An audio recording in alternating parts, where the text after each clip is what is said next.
Hey guys, today's game is from the titled Tuesday on chess.com, and well, you may recognize the white player as a Turkish player by the name. But for this one, we'll see how my recommended system against the Philidor works out in practice.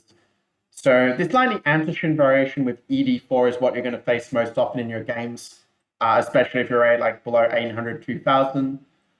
Now to bishop e7, the approach I recommend in my course Crush sub 1800s with 1e4 is to move bishop f7, bishop f4 with the idea of just castling long and pawn storming the king side. A pretty easy plan to understand.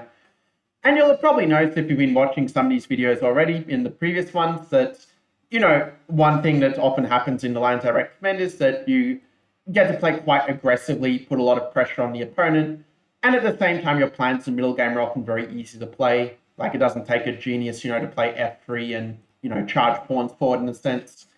If you want to be really technical, there are other ways to play. Like, for example, knight f5 is probably quite a good move when they wait too long to take. And you sort of get this chunky structure where you can still pawn storm with the pawn f5 and the bishop potentially getting to a really beautiful diagonal here. And also in some other positions, not sure about this one being the absolute best moment, but sometimes you can also take and go e5 and kind of play on the e file and d file, just trying to split apart black structure and open the position in your favor. I talk a bit more about like when you should go for the e5 break in my course in some different positions. Get into the structure with the pawn e4 versus pawn d6 that you will often get when the opponent slightly misplays the opening of my recommendations. And they will slightly misplay the opening quite often, in fact. Well, after f3, we have take, bishop to e6. So black's playing fairly competently, even if you could perhaps argue that maybe you should have gone b5 and tried to pawn storm a little bit more quickly. But after bishop e6, we have g4, b5. And okay, this is a blitz game. Of course, there will be some mistakes by both sides, and king b1 is maybe a little bit slow in this position. I don't hate it. I mean, it does mean that you're not going to let take it lose the pawn on a2 out of nowhere, but it's maybe not as precise as, for example, a move like queen e3 and trying to push the pawns. And also saying if b4, you can often go knight d5 and potentially, transform the structure so that you still keep a nice space advantage and some attacking chance against the black king with some, natural attacking moves.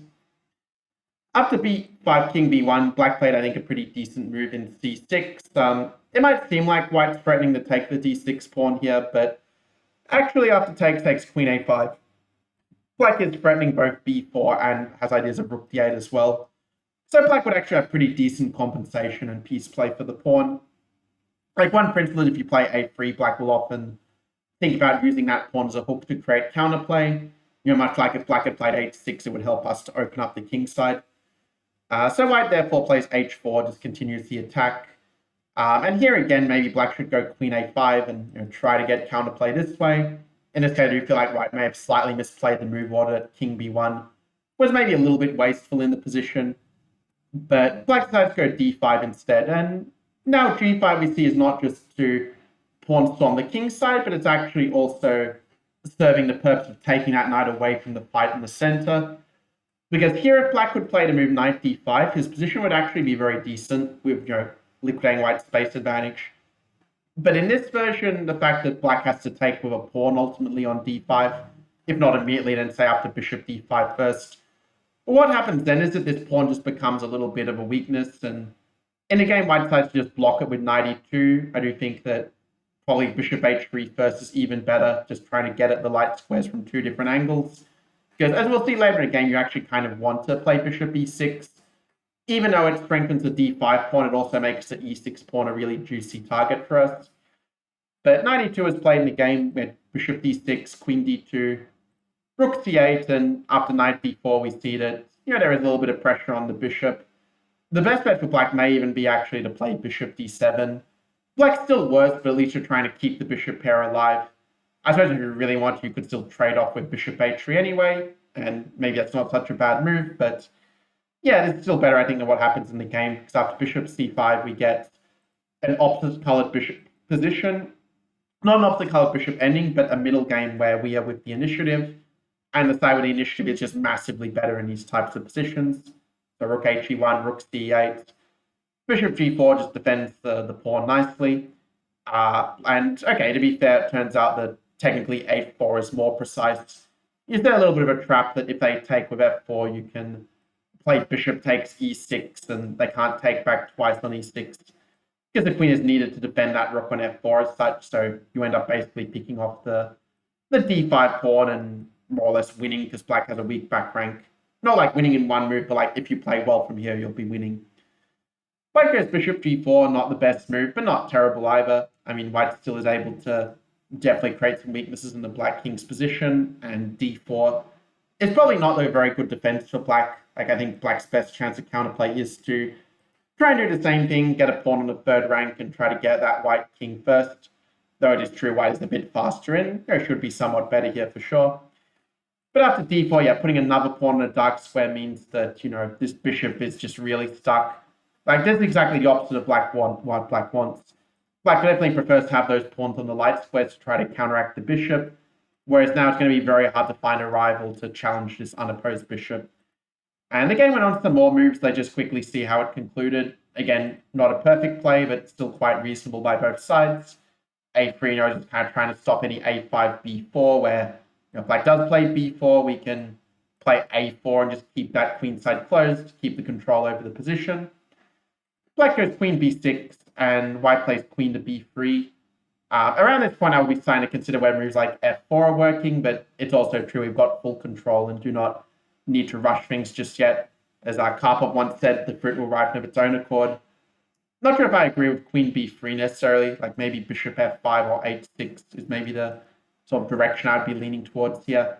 Because if h6, like if they do take, they're kind of just opening up the floodgates to their own king. Like you have some pretty fun tactics like takes rook e5, where you try to deflect their rook away to get at that h7 pawn. And that's a pretty nice idea and actually winning for white if you play it well.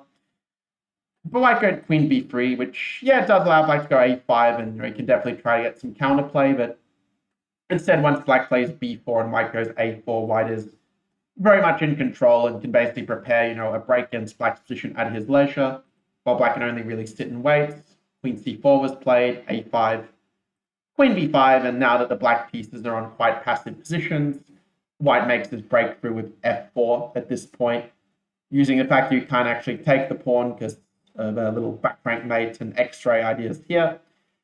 But if you don't take, then, fe5 is basically winning a pawn, or indeed in the game rook e5, which is actually even better. We see once again a little x-ray idea with rook e5, queen e8, take, and, back rank mate like this as such. So black goes h6, which doesn't actually help after rook queen e8, take, king h7, g6, you're winning the queen and winning the game. So black just resigned here. A pretty convincing win, and if you enjoyed it, you're definitely welcome to subscribe to the channel for more games like this. If you really want to master not just these positions of how to play against the Philidor with ed4, but just how to maximize your results against, with the white pieces when we play e4 against all of black's defenses, especially against opponents rated like below 1800, then definitely my course to crush sub 1800 with e4 will make this as easy and as straightforward a process as possible. So anyway, you're always welcome yet to check out the free sample I have in the description, or indeed you can just buy the whole course and, just improve your results that way. In any case, I'll see you guys in the next training.